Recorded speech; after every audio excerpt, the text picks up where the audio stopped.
Today we are going to start the EVS chapter, chapter number 4. Let's clean together of standard 5th. Now, chapter 4 we are going to read. What is the name of the chapter? Let's clean together. Now, what the word let's clean together means?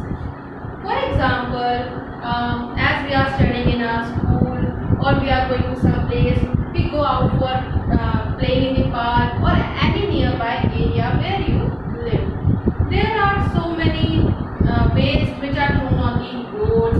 They are not throwing the garbage in the dustbin. They are just throwing here and there. So this is how our places are becoming dirty.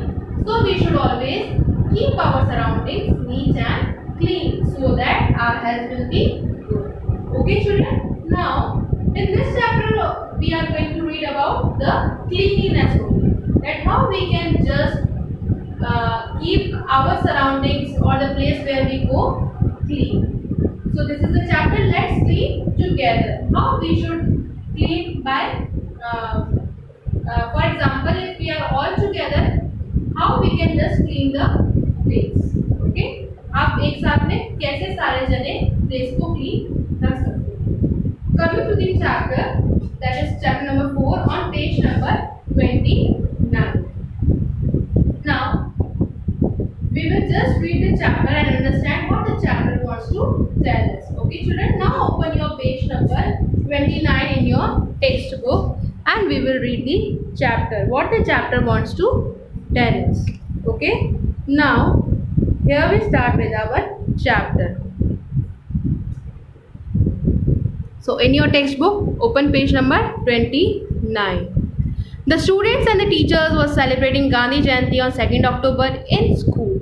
Now what the students and teacher are doing? Student और teacher क्या कर रहे हैं? They are celebrating Gandhi Jayanti. कहाँ पर celebrate कर रहे हैं? In the school. Next, Nikita took an active part in cleaning the school. अब निकिता ने किसमें पार्ट लिया? To clean the school. To celebrate Gandhi Jayanti under the Swachh Bharat Abhiyan और क्लीन इंडिया मिशन. किसके under? Under the Swachh Bharat Abhiyan and clean India mission. What was the day they are celebrating? कौन सा दिन celebrate कर रहे थे? They were celebrating Gandhi Jayanti. Okay. Now she along with all her friends pledge to keep their school neat and clean. अब उसने अपने friends के साथ मिलके क्या प्लेज लिया? That we are going to keep our school neat and clean. This is what they did and here are some things that they have did in their school. Now general cleaning of floors and things like fans and blackboards. What they started to clean? Floors of the school, fans, blackboard, ये सारे उन्होंने साफ करना start किया. The entire school complex including toilet, kitchen and general store room. और उसमें क्या क्या इंक्लूड था? Toilets, kitchen and store room also. Dusting of desk and benches. जो हमारी क्लास में डेस्क और बेंचेस है उसको भी उन्होंने क्लीन किया. Then cleaning the water logging of the entire building. Now जहाँ पर water from where we get water, like in our school there is water cooler and at their school they have some place from which they drink water, so they have also cleaned that area also. Removing garbage from the school complex. Now what they did, they just removed the garbage from the school complex. After the cleaning work was completed, Nikita saw that the school looked very beautiful. जब सारी सफाई हो गई थी school में, what they saw that the school is looking very beautiful. When Nikita reached home, she narrated the entire incident to her mother and promised to help her in cleaning their house.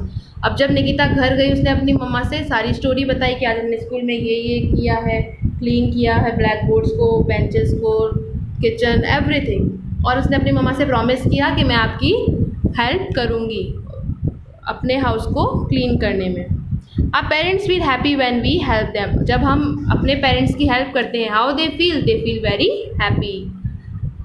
We also feel joy when we help our parents in cleaning our house. जब हम हमारे parents को help करते हैं clean करने में घर को, we also feel good. स्वच्छ भारत अभियान. We have the new topic स्वच्छ भारत अभियान. Now, Swachh Bharat Abhiyan or Clean India Mission was launched in our country on 2nd October 2014. अब हमारी कंट्री में ये कब लॉन्च हुआ था स्वच्छ Bharat Abhiyan? 2014. The date was 2 October. As national movement, इसे क्या माना गया है? एक नेशनल मूवमेंट माना गया है. Okay children, now this national campaign aim to achieve the vision of clean India by October 2019. अब इनका एम क्या था कि हम पूरी कंट्री को क्लीन करें. कब तक? 2 अक्टूबर 2019 तक. A clean and hygienic India will be best tribute Indians can pay to Mahatma Gandhi on his 150th birth anniversary इन 2019. अब हमने क्या सोचा था कि क्लीन और एक हाइजीनिक इंडिया बना देंगे हम अपनी कंट्री को, so that we will just pay tribute. किसे ट्रिब्यूट पे करेंगे? महात्मा गांधी और उनके 150th बर्थ एनिवर्सरी पर in the year 2019. Okay children, now turn your page, that is the page number 30. Okay, now on page 30 we have students and people from different sections of the society have come forward and joined this mass movement of cleanliness. Now the people and the students of different places or the society, they have just come and they have just joined the movement, that is cleanliness. Cleanliness campaign to spread awareness about the importance of good health and hygiene. Now what this campaign wants to spread? That we should be in a good health and the place near us will be hygiene. Through plays and musics are being carried out across the nation. And for cleaning, what the people has done, they have just made the music also, they are playing the music and they have carried across the nation. Everyone is spreading the message cleanliness is next to godliness. Now what everyone the message is spreading? That cleanliness is next to godliness. After working under Clean India Mission, we all should be more responsible in keeping our home and surroundings clean by focusing on sanitation and maintaining a hygienic environment. Now what we should do after working for the Clean India Mission? We are more responsible. We have the responsibilities of our country that we should keep our home and the surrounding area where we are living clean. Okay children, next we have waste. Every day we throw many things in our dustbin. Now रोज हम अपने dustbin में बहुत सी चीज़ें फेंकते हैं. For example, after eating a banana, we throw the peel in the dustbin. जब हम बनाना खाते हैं, what we do? We just throw the peel. उसका जो छिलका होता है, that we throw in the dustbin. और हम उस छिलके को क्या बोलते हैं? Banana peel. Similarly, a large number of packaged products such as chocolate, biscuit, milk, pulses, oil, rice, and so on are packed in proper wrappers, plastic bags, cardboard, cartons, tin boxes, and many other kinds of packaging materials. Now वैसे ही similarly बहुत सारे packed products जो आते हैं, जैसे कि chocolates हो गए, बिस्किट हो गए, oil, pulses, they are just pack in some plastic और द कार्टून, कबर्ड कार्टून, कुछ टिन्स आते हैं जैसे कैंस वगैरह आते हैं या पेपर में पैक होते हैं. They are the some kinds of packing materials. Now after using the products we throw the packing material in dustbin. जब हम कोई जैसे चॉकलेट लेकर आपने चॉकलेट खाया, उसका रैपर हम क्या करेंगे? डस्टबिन में फेंक देते हैं. These things become waste for us. और ये सारी चीज़ें क्या होती है? ये सारी हमारे लिए वेस्ट होती है. Waste are the material that are no longer needed, have become useless, are meant to be thrown away. अब वेस्ट क्या होता है? दे आर द मटीरियल जो अब हमारे किसी काम के नहीं है, अब वो यूजलेस बन गए हैं और उसे हमें फेंकना ही पड़ता है. Waste should be sold. Waste should be solid, fruit and vegetable peels, liquid, used soapy water or gaseous gas released by vehicles.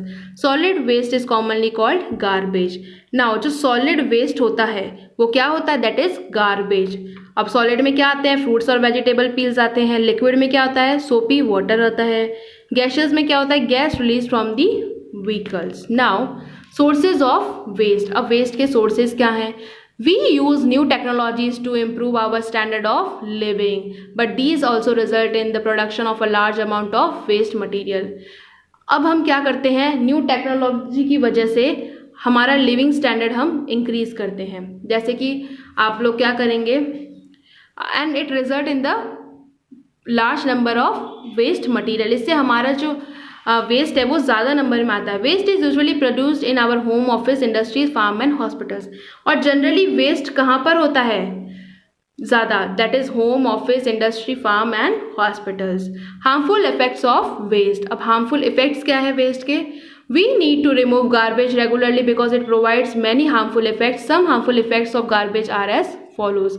अब हमें गार्बेज को रेगुलरली बाहर फेंकना चाहिए, वरना उसे बहुत सारी इफेक्ट्स होते हैं, और कुछ इफेक्ट्स हम पढ़ेंगे. Okay children, coming to the page number 31, we have waste. If not remove regularly makes our surrounding dirty and ugly. अगर हम वेस्ट को रेगुलरली बाहर नहीं फेंकेंगे या रिमूव नहीं करेंगे घर से, तो उससे क्या होगा, जो हमारे आसपास का एरिया है वो बहुत ही गंदा होगा. Organic waste such as fruit, vegetable peels, animals dung and left over food give out a foul smell. अब जो भी वेस्ट है, जैसे फ्रूट वेजिटेबल्स के जो पील होते हैं, एनिमल्स डंग होता है, या जो भी खाना बच जाता है, लोग क्या करते हैं, उसे बाहर फेंक देते हैं. जब वो बहुत ज़्यादा टाइम के लिए रहता है वहाँ पे, तो उससे क्या होता है, एक स्मेल आती है, बैड स्मेल आती है, that is the foul smell. A garbage dump becomes a breeding ground for flies and mosquitoes. जब आपने गार्बेज डंप देखा होगा, बहुत सारा, मतलब एक साथ जहाँ गार्बेज रखा होता है एक डंप बन जाता है, ठीक है, तो वहाँ पर क्या होता है, ज़्यादा से फ्लाइज और मॉस्किटोज आ जाते हैं. And by coming of the flies and mosquitoes, they just make more and more mosquitoes and flies over there. These organism spread disease like stomach infection and dysentery. अब इन एनिमल्स से कौन कौन सी disease होती है, स्टमक इन्फेक्शन होता है और एक dysentery. Drains often get choked with garbage, specially plastic bags. अब जैसे कि आपके घर के उधर से कुछ ड्रेन, सीवर लाइन जा रही है, या कुछ भी the waste water line is going on, जब उसमें प्लास्टिक बैग्स आ जाते हैं तो क्या होता है, दे आर जस्ट ब्लॉक्ड, वो चॉक हो जाती है. ओवरफ्लोइंग सीवेज में कंटामिनेट ड्रिंकिंग वाटर. जब ओवरफ्लो हो जाता है सीवेज वाटर का, तो क्या होता है, जो ड्रिंकिंग वाटर है वो भी कंटामिनेट हो जाता है, खराब हो जाता है. Gaseous waste from vehicles are extremely hazardous to our health. और जो गैशियस वेस्ट निकलता है व्हीकल से, वो हमारे लिए बहुत ही खराब है हेल्थ के लिए. In some cities and towns, municipalities provide separate dustbins for collecting two kinds of waste. Usually one is blue coloured and the other is green coloured. अब जो म्यूनिसिपलिटीज़ है वो क्या करते हैं, they are just providing dustbins to collect the two types of waste. One is of green colour and the other is of blue colour. The blue dustbin is collecting for non biodegradable waste material such as plastic, metal and glass. अब जो blue colour का dustbin है वो कौन सा waste collect करता है, non biodegradable, ठीक है. These materials can be recycled and used again. और ऐसे मटीरियल्स क्या होते हैं, वापस से रिसाइकल करके हम उसे यूज़ कर सकते हैं. Non biodegradable waste does not decompose. और ये डीकम्पोज नहीं होते हैं, they are not destroyed in the sand. Next, the green dustbin is for collecting biodegradable waste. और ग्रीन डस्टबिन क्यों यूज़ लेते हैं, ताकि उसमें बायोडिग्रेडेबल वेस्ट कलेक्ट कर सके. Material such as kitchen waste and plants and animals waste. और उसमें कौन कौन सा वेस्ट आता है, प्लांट्स का, किचन का और एनिमल्स का. Now next we have biodegradable waste rots completely by the action of microorganisms when buried in the soil. जो बायोडिग्रेडेबल वेस्ट है वो क्या होता है, वो सॉइल के अंदर मिक्स होके माइक्रो ऑर्गेनिजम्स के साथ में it is used for the composting. So this waste can be converted into useful compost by the process of compositing. अब ये जो वेस्ट है इसको हम कंपोस्ट में कन्वर्ट करके हम यूज़ लेने के लिए बना सकते हैं, जिससे खाद बनती है. This is why the biodegradable waste is used. How to reduce generation of waste. अब वेस्ट की जनरेशन कैसे रिड्यूस करें, we are going to read. Now it is important for us to reduce the generation of waste. This can be achieved by practicing the 3 R's. अब हम कैसे reduce कर सकते हैं जनरेशन ऑफ वेस्ट की, उसके लिए 3 R's है that we are going to practise. First is reduce. We can reduce the amount of waste by consuming and throwing less. अब रिड्यूस कैसे कर सकते हैं, जो वेस्ट का अमाउंट है हम उसे ज़्यादा कंज्यूम करें और उसे बाहर कम फेंकें. For example, do not buy a new school bag, lunch box और pen box when you already have a perfectible usable one. अगर आपके पास में न्यू मतलब लंच बॉक्स है, स्कूल बॉक्स है और पेंसिल बॉक्स है जो अच्छी कंडीशन में और जो यूज़ ले सकते हो, तो हमें उसके लिए न्यू नहीं परचेज करना चाहिए. Carry your own cloth bag while shopping to avoid the use of polythene bags. और जब आप शॉपिंग के लिए बाहर जाते हो तो आपको अपना खुद का बैग, कैरी बैग ले जाना चाहिए, ना कि प्लास्टिक बैग्स यूज़ करने चाहिए. इससे प्लास्टिक का यूज़ कम होगा. यूज़ मेटल और China plates and cups instead of disposable plastic और पेपर वंस. जब आप चाय पीते हो या कॉफ़ी पीते हो तो उसके लिए आप प्लास्टिक के कप्स, चाइना जो मेटल का होता है, चाइना मेटल का, वो कप्स यूज़ लेने चाहिए, ना कि हमें प्लास्टिक और पेपर के यूज़ लेने चाहिए. Next we have page number 32. Take as much food in your plate as you can eat. हमें इतना ही खाना लेना चाहिए जितना हम खा सकें. Use ink pen instead of ball point pen. अब हमें कैसे पेन यूज़ करने चाहिए, इंक पेन जिसमें हम इंक डालते हैं और रिफ़िल फिल हो जाती है. हमें बॉल पॉइंट पेन यूज़ नहीं लेना चाहिए, क्योंकि अगर रिफ़िल ख़त्म होगी, वो प्लास्टिक की आती है, हम उसे बाहर फेंकेंगे तो उससे क्या होगा, प्लास्टिक का यूज़ ज़्यादा होगा. रीयूज़. अब रीयूज़ कैसे करते हैं. Reusing of item is another method of reducing waste. Now this is the another method of reducing the waste. For example, plastic jar in which we get food items like pickle, jam and so on can be reused for storing things like salt, spices, sugar and pulses. अब जो plastic jars आते हैं जिसमें आपकी मम्मा pickle लेकर आती है, we call it अचार, जैम और बहुत सी चीज़ें आती है, अगर आप जब वो फिनिश हो जाता है आप उसको वॉश करके उसमें सॉल्ट, स्पाइसेस और शुगर, पल्सेस डाल सकते हैं. Next we have mats, ropes and dusters can be made from old clothes. अब मैट्स बना सकते हो आप घर में, रोप्स बना सकते हो और डस्टर्स बना सकते हो. किससे, पुराने कपड़ों से. Old clothes and furniture should be donated to poor so that they can be reuse. अगर आपके पास में ओल्ड क्लोथ्स है और फर्नीचर है जो आपको अब नहीं चाहिए, हमें किसे डोनेट करना चाहिए, गरीब लोगों को, जिनके वो यूज़ कर सकें. Reuse old papers to make carry bags and use old charts to cover your books, notebooks and files. अब हमें न्यूज़पेपर्स को कैरी बैग्स के लिए यूज़ करना चाहिए और चार्ट्स जो होते हैं ओल्ड, उसको हम किस लिए यूज़ कर सकते हैं, बुक्स को, कॉपीज़ को और फाइल्स को कवर करने के लिए. Make a dustbin from empty cupboard box used for packing. अब जो बॉक्स आते हैं कबर्ड के, हम उसको कैसे यूज़ कर सकते हैं, उससे डस्टबिन बना सकते हैं. Make decorative article using rappers of chocolates and similar products. अब आप कुछ डेकोरेटिव आर्टिकल्स बना लो. किससे बनाओगे, चॉकलेट्स और सिमिलर प्रोडक्ट्स के जो रैपर्स होते हैं. Next we have recycle. Making useful things from waste material is called recycling. अब जो वेस्ट मटेरियल है उससे आप काम की चीज़ बनाते हो, that is called recycling. For example, old newspaper can be recycle to make tissue paper and cardboard. अब जो ओल्ड न्यूज़पेपर है उससे आप क्या बना सकते हो, टिश्यू पेपर और cardboard. Materials like glass, metal, plastic and paper are collected, separated and sent to recycling industries where they are used to make fresh glass, metal, plastic and paper products. अब जो materials है जैसे glass हो गया, plastic हो गया, metal हो गया, इन सबको कलेक्ट करा जाता है और उनको अलग अलग करके रिसाइकलिंग इंडस्ट्रीज़ में भेजा जाता है, जिससे कि वो fresh new glass, metal, plastic और पेपर प्रोडक्ट्स बना सके. We know that paper is made from wood pulp.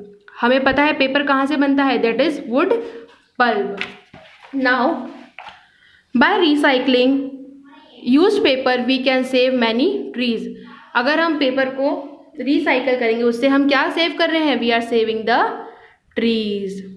The mineral source of any country are precious and exorbitant. Now जो भी मिनरल सोर्सेज है किसी कंट्री का वो बहुत ही प्रीशियस है हमारे लिए, बहुत ही यूज़फुल है, हम नहीं चाहते कि वो ख़त्म हो। Metal waste can be melted in recycling industries to make a new product. और जो मेटल वेस्ट है उसको वो क्या करते हैं, दे जस्ट मेल्ट, उसे वो मेल्ट कर देते हैं और उससे उस न्यू प्रोडक्ट बना देते हैं। You must have seen your parents selling old newspaper, magazines, used books and notebooks, plastic bottles, glass containers and metal objects to a junk dealer. Now आपने अपने पेरेंट्स को देखा होगा न्यूज़पेपर्स को सेल करते हुए, मैगजीन्स को, books, notebooks, plastic bottles, glass bottles, whatever जो भी मेटल है वो क्या करते हैं, जो कबाड़ी वाला होता है जंक डीलर, उसको सेल कर देते हैं। The junk dealer separate all these items for recycling. और जो जंक डीलर होता है वो क्या करता है, इन सारे आइटम्स को अलग अलग करता है, किसके लिए, रिसाइकलिंग के लिए। You can also recycle paper on your own, आप खुद से भी पेपर को रिसाइकिल कर सकते हो। By recycling you can make new paper from an old used and discard paper. और रिसाइकलिंग से आप क्या कर सकते हो, you can make a new paper from an old used discard paper, जो अब किसी यूज का नहीं है। So children you have to read the chapter from page number 29 to page number 32.